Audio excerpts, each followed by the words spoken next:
Hello, everyone, and welcome to StoryForge, an offshoot of the Untold Stories project. This project focuses on those role-playing systems that may not get a whole lot of view in the streaming community. StoryForge, specifically, is meant to focus on character creation within these systems. My name is Andy, and I will be your Forge Master for this series, so let's strike while the iron is hot. On this episode of StoryForge, we're going to talk about Savage Worlds. Savage Worlds has been around for quite a long time, initially releasing with its initial setting and going to its deluxe handbook a few years ago. It most recently came out with its Adventurer Edition, which streamlined the rules just a bit, changed up things just enough to be a complete new reprint and clarification of the rule sets, kind of Savage Worlds 2.0, if you would.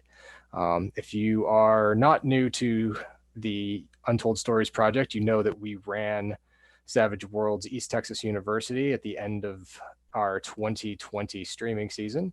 You can find those videos for view here on YouTube.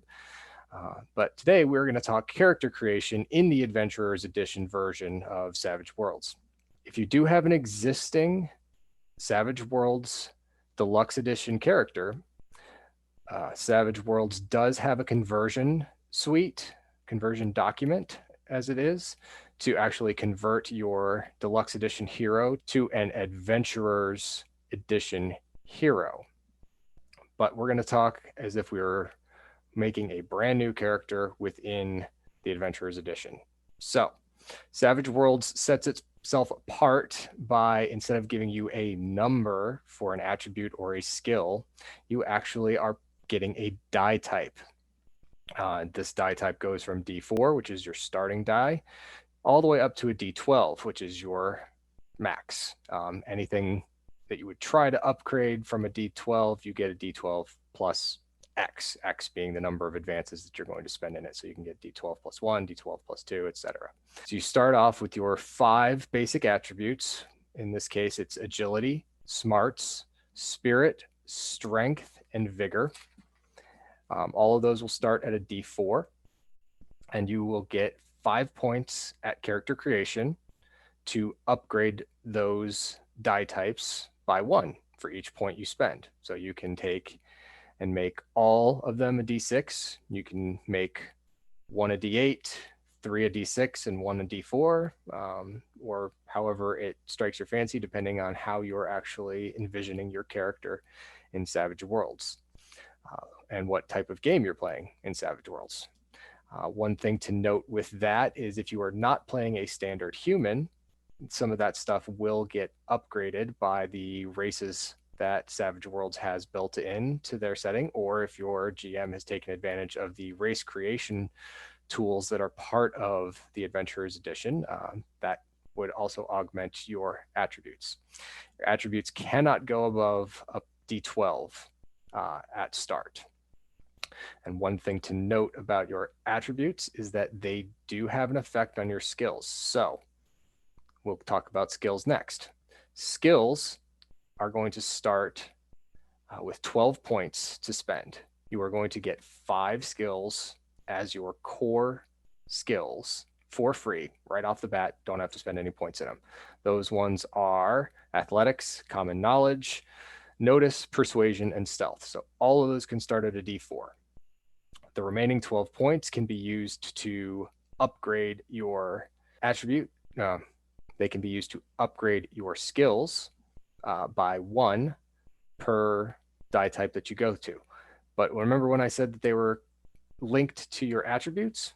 Once your skill reaches its linked attribute maximum, so in this case, if we were doing smarts as a D6 and we got our notice to D6, we would then have to spend 2 points to upgrade every rank of notice beyond that D6. So we'd spend 1 point taking it from a D4 to a D6.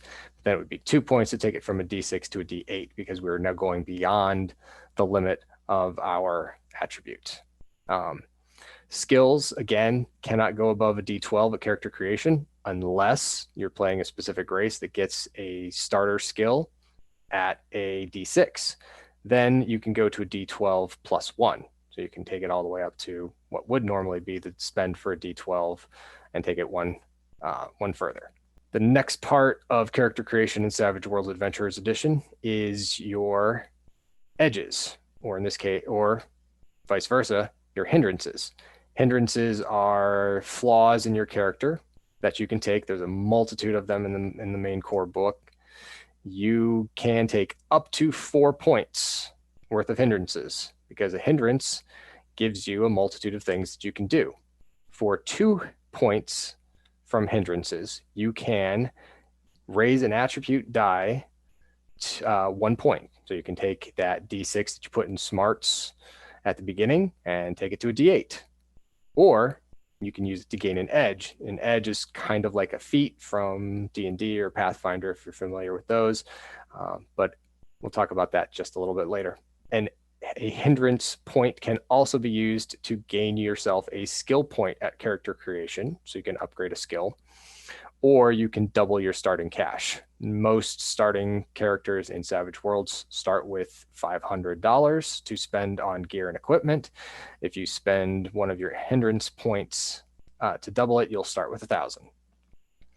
So we'll go back, we'll talk about our edges now. Edges are like feats, but they are also dependent on your attribute, your skill, and even the rank of play that you're in within Savage Worlds. Savage Worlds basically breaks down their play into different ranks, starting at novice and working their way up. So the number of advances that you've gotten as you play the game tells you what rank you're in. Your GM will probably also tell you what rank you're currently in, and that will have an effect on what edges that you're able to take. Edges will do such things as giving you a bonus to specific skills, or giving you the ability to start with more money, or giving you connections, that kind of stuff. So it's very feat-like, and your choice in that is going to be wholly dependent on how you see your character moving forward. Once you've spent all of the points in your attributes and your skills, and you've taken all the hindrances you want and gained all your edges and skills and attribute die increases that you want from character creation, the last thing is just to spend that money that you got on your equipment and get started playing the game. So we're going to go ahead and move on to showing you guys an example character. I'm going to use the character that I played in our East Texas University game. I'm going to use Sabrina Saturday and kind of give you guys a rundown of everything we just talked about. All right, so here we are. We are looking at the character sheet generated from Hero Lab for Sabrina Saturday. As you can see, we've got our attributes built on the left-hand side of the screen. We've got a D8 in agility, a D6 in smarts, a D6 in spirit, D6 in strength, D6 in vigor. What that's going to tell you is right off the bat, I used 2 of my hindrance points to upgrade one of my attributes, because I have more advances in my attributes than I'm allowed at character creation. I have 6 instead of 5. So right off the bat, there's the use of the hindrance points going to attributes. Under that, we've got the derived traits. Pace usually starts at 6. That might be race dependent, depending on what race you take, as this is base human. Base pace is 6. Parry is a derived stat. It starts at 2, and it takes half of your fighting skill die. So if we scroll down a little bit, we can see that my fighting skill die is a D8. So I get a 4, and that becomes my parry. That becomes the target number that a bad guy has to roll to actually hit me with a melee weapon or some type of melee combat. If they're trying to shoot me, however, it's usually just a target number of 4. That's how Savage Worlds kind of works. It works on a rolling set of 4s. If it hits you with a 4, then it's a hit. If it hits you with a raise, then it's hit you with 4 above whatever your number is. So to hit me with a raise against a melee attack, they would have to hit a 10 plus. If they wanted to hit me with a raise on a ranged attack, it would have to be an 8 plus. Toughness is basically how much punishment I can withstand when I do get hit. And that's another derived stat, which starts at 2 and becomes half of your vigor die. So we go back up, we look at my vigor die of a d6, so I get 3. That's a toughness of 5. So I get to basically anything that doesn't damage me over 5 isn't really going to hurt me. It might stun me, or if it damages me above 5 or gets close to 5, it'll leave me shaken, which is kind of like stunned, in that I'll only get to do one thing next round. Otherwise, I will have to soak. To soak damage in Savage Worlds, you have to spend a Benny, which you are given a certain amount of at the beginning of a gaming session. Bennies are kind of like hero points as they are in Mutants and Masterminds, or the points you get from D&D 5th edition, except that they're a little bit more useful, and that, hey, I can use this to soak damage, but I have to spend that to make a soak roll to see if I manage to soak the damage. And then again, I'm looking for a TN of 4 to be able to soak 1 wound. If I take a wound, I see with a wound tracker down on my left, if I take a 1 wound, I'm at a -1 to everything, 2 wounds -2, 3 wounds -3, then incapacitated. So Savage Worlds can be very deadly, especially if you're dealing with firearms. Going back to the rest of the character sheet, we can take a look at the skills that I took as a East Texas University freshman, taking a look at the background for my character and the fact that she was in college to study biology. That's where the knowledge biology comes from. The rest of the stuff is either things that I felt were useful or things from her background. So we've got athletics of D6, common knowledge D4. That's the freebie that we got for being core. Fighting a D8 +1. The +1 comes from my edge of martial artist, which meant that I was always armed. I got a +1 to my fighting roll, and I would add a D4 when dealing unarmed damage. Notice a D6, occult knowledge, because my character was one of those ones that knows about mythical monsters and knows that they're quite real, actually. At a D6, persuasion of D4, have to be able to talk my way out of certain things, just not very well. Research of D4 +1, that came from the activated adjustments in East Texas University. You're allowed to take a extracurricular, and that extracurricular will get you a bonus to certain things. So that's where that research +1 comes from, because that's the one that I took from my thing. Stealth at D4, again from the core. Survival D6.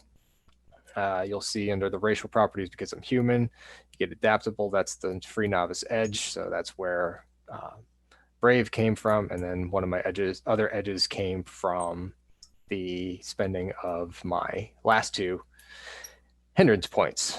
You can see there right under racial properties, I have my hindrances of driven, obligation, overprotective parents, which is a East Texas University specific hindrance, because you're a teenager or college student dealing with growing up and making their way in the world and potentially being away from home, and mom and dad not being able to handle that all too well. And then trouble magnet. So that was fun stuff for the GM to utilize against me. We scroll back up to the top of our screen. We've got our weapons. So my martial artist, you can see what my attack would be and what my damage would be. So I would be rolling my strength die plus the D4 whenever I dealt damage. If I was using the heavy club that I have, which was basically a baseball bat, I would also be rolling a strength plus D6, because that's the weapon die of a baseball bat. Now, one thing that I completely forgot to mention before any of this is that as a player character in Savage Worlds, you are what's known as a wild card. A wild card automatically gets to add an extra D6 when making any rolls. And in Savage Worlds, the highest number on any die that you're rolling for any skill check is explodable. So if I roll to hit with my martial artist attack, I would roll both a D8 and a D6. And if either one of them hits an 8 on the D8 or a 6 on the D6, I would get to roll that again and continue adding until I stopped rolling the highest number on there. And that would allow me to get several potential raises above what the target number was so that I could be hitting for extra damage. Same thing with certain skills. If you were to explode and get above the target number for that skill's challenge, you would get more successes against that challenge if it was something that needed multiple successes to succeed on. And that is Savage Worlds in a nutshell. If you liked what you saw, go ahead and hit that like button and the bell to get notified when we put up new videos. And in the section below. Thank you for watching.